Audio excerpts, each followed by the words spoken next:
I got up this morning, and one of the things going through my mind is why I don't have more free time. And put my shoes on, got ready, shot out, went over to Walmart. Now it's a mile and a half to Walmart.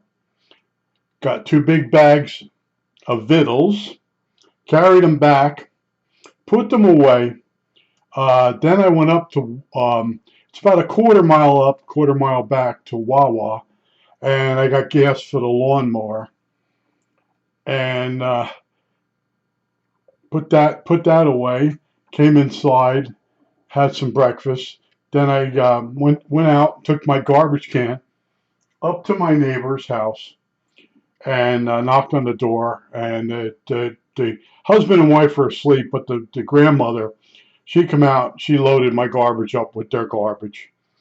Then I came back, and I'm sitting there, and I'm like, I want to get ahead of all this stuff. So I decided to mow the lawn because today and tomorrow, the first are two sort of cool days. It's 80 degrees, less humidity. So I mow the front and the back lawn. I just have to go out and do some edging. I mowed the lawn the other day, but now what's happened is it's raining so much, or it's too hot and humid for me. So I have to pick the best days go to mowing the lawn or doing something else. But I wanted to tell you, I've been using this radio, and it's been fine ever since I changed that voltage regulator. Then all of a sudden, I had it on, and I had my ear right up close to the radio, and I'm listening to a station on 740, and I'm waiting for it to ID, and that's a station in this area, low power, that's on the same frequency as Zoomer radios.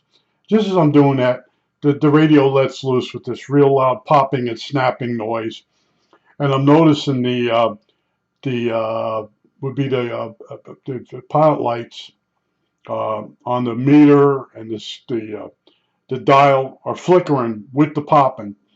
So I shut it off, and I'm thinking, okay, I still probably have some silver mica caps in there somewhere, and they're letting go.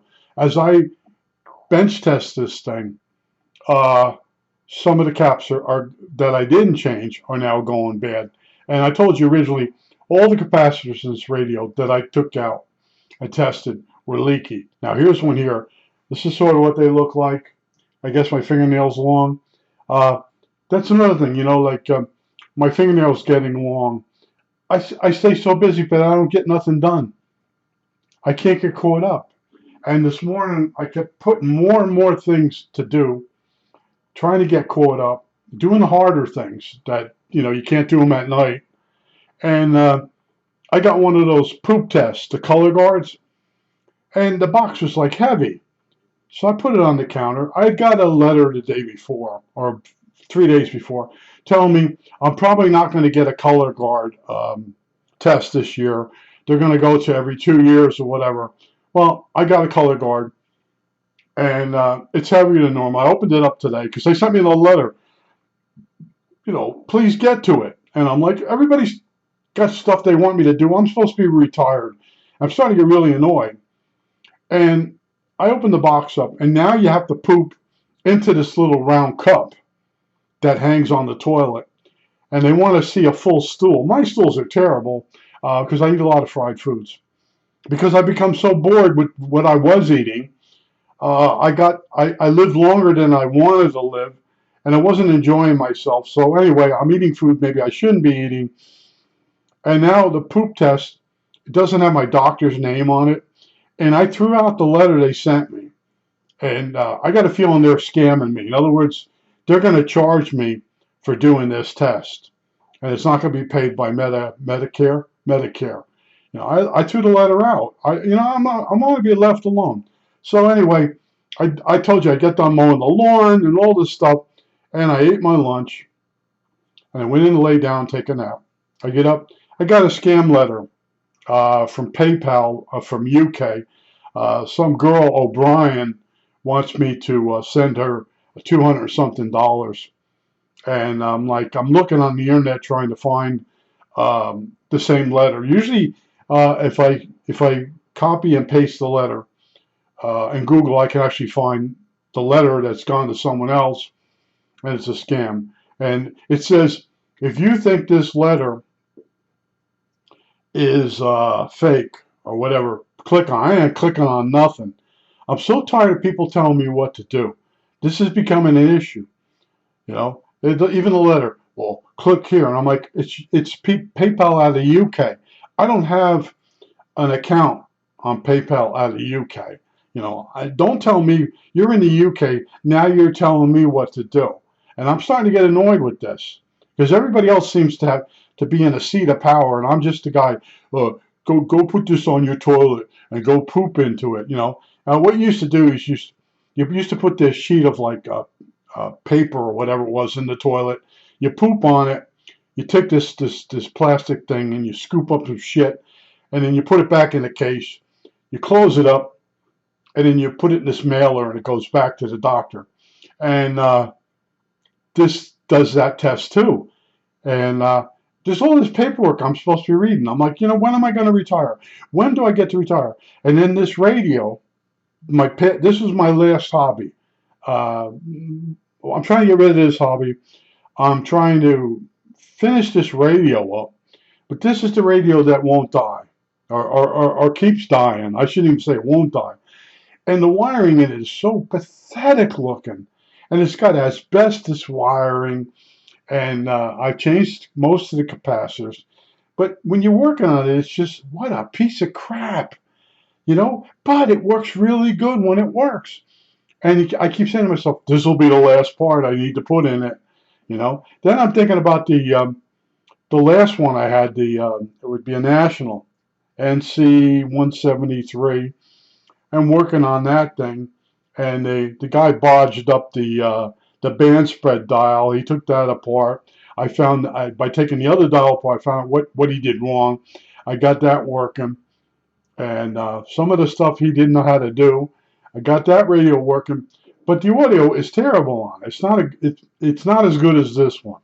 All right, it's just when you listen to an oldies, you want a little bit of a bass, and the only radio that really sounds good is this stupid thing. And what a piece of crap this is. But I'm going in these circles every week. This radio wants something from me, and and the rainstorms coming through, and I saw my friend at Walmart, and I said to him, "How many years have you been doing the shopping carts?" 29 years. And I said, "You've seen this summer?" He says, for him, it's been the rainiest he's ever seen. As far as the heat, he's older than me, and he does those shopping carts, but he does have a motorized thing, a robot that pushes them along for him. But he said the heat wasn't bothering me. He just kept getting, he had to work inside a raincoat, and that gets to be really sweaty inside when it's hot.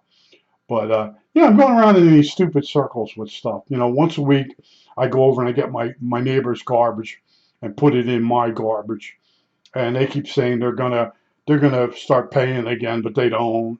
And it is what it is at this point. I'm gonna at some point say to them, I think I'm paying $100 and something bucks per quarter to get rid of my garbage, and they're plus 125 by not having to pay. And I don't know what to do at this point. He did come over and mow my lawn one day to try to help me, and I didn't need it. He mowed it at the wrong level. And see, that's what, anytime someone helps me, they usually damage something. And when you mow the lawn, you got to watch what day you mow it.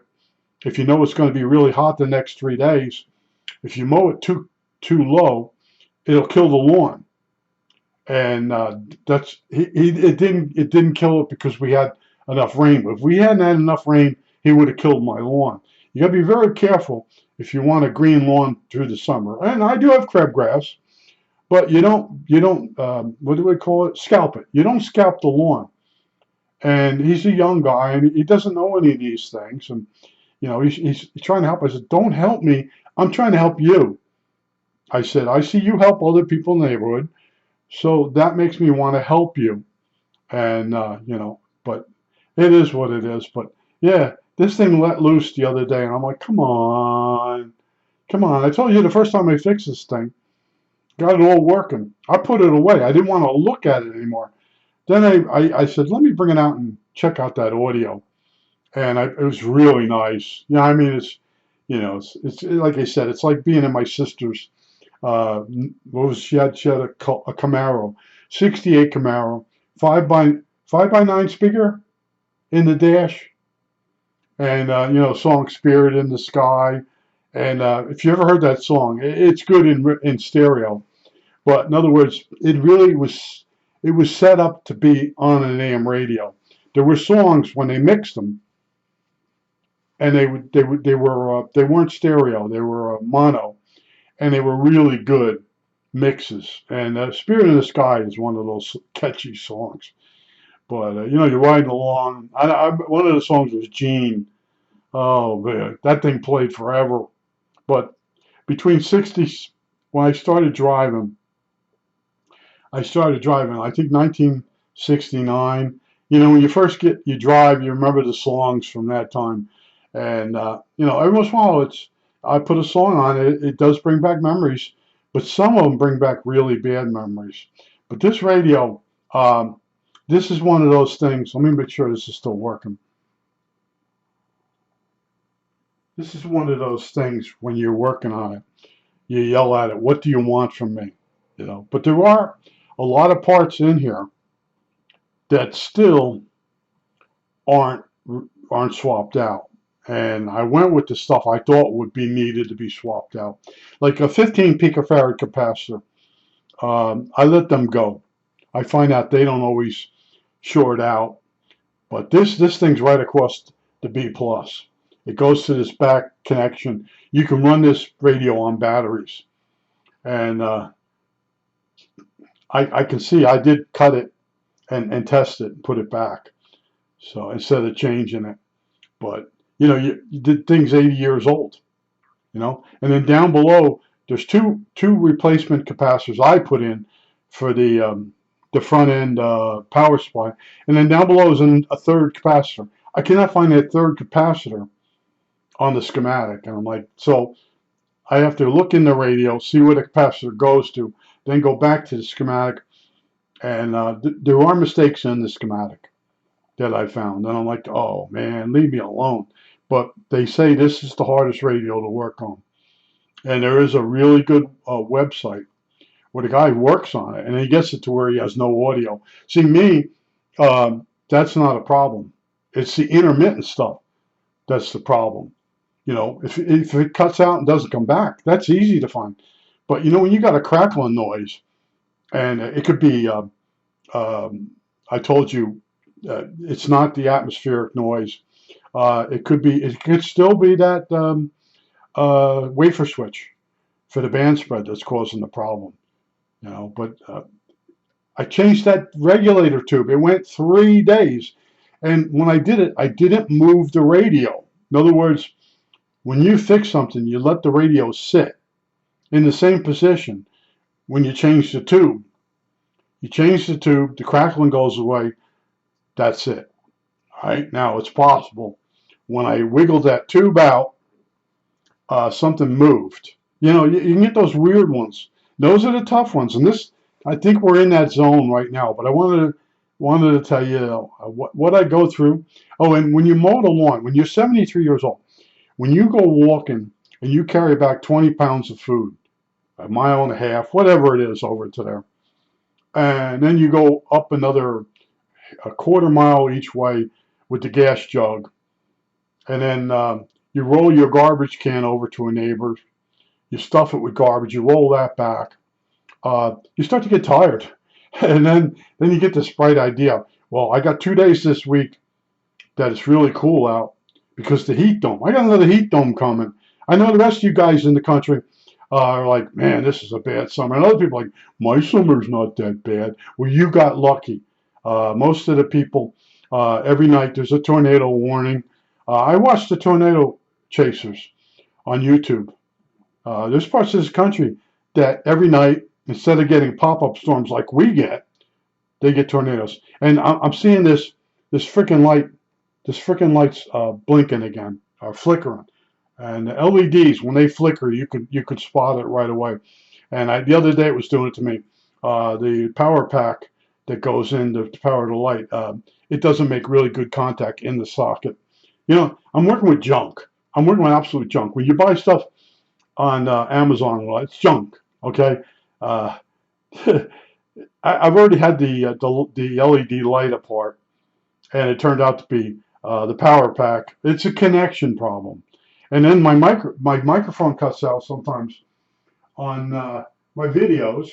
Go find that, and then sometimes the video just stops. Try to find that, and now, like I said, in the back of my mind, I have that UK PayPal. So someone's figured out that I have a PayPal account, or it's just phishing. I don't know, but I'm not clicking on nothing. They requested the money, and I'm not giving it to them. And we'll see what the follow up is. It's probably going to be a letter, a fake letter from a girl. Oh, I met you 10 years ago. No, you didn't. I remember everybody I've ever met. I think that's it. All right, that's it. Watch out for that heat dome.